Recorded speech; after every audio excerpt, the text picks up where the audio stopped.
45 days ago, I set out on a challenge. Live like the Amish, embrace extreme frugality, and see if it could transform my finances.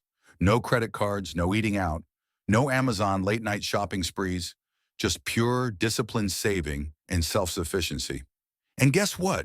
It worked. I didn't just survive, I thrived. My bank account has never been happier. In this video, I'll show you exactly what I did, how I saved a ton of money, and how you can do it too. The Amish are known for their simple, debt-free lifestyle.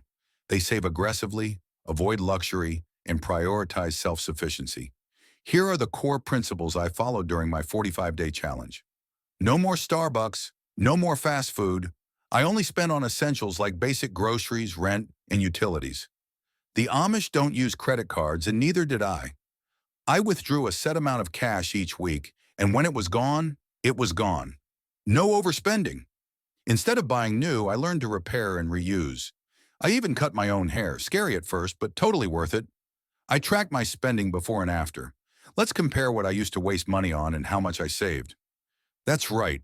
I saved over $1,000 just by living simply and spending wisely.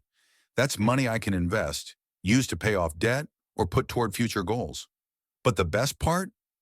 I didn't just save money. I changed my mindset. The Amish lifestyle taught me three key lessons that are making me richer beyond just my bank account. I realized that I don't need a bunch of fancy stuff to be happy.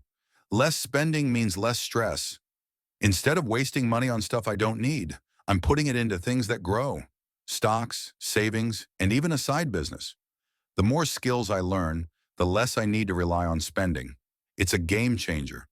So did I survive 45 days of Amish frugality? Yes.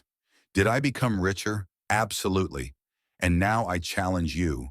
Try living this way for just a week and see how much you save. Drop a comment below and tell me, what's one expense you could cut today? Let's build a frugal, financially free community together.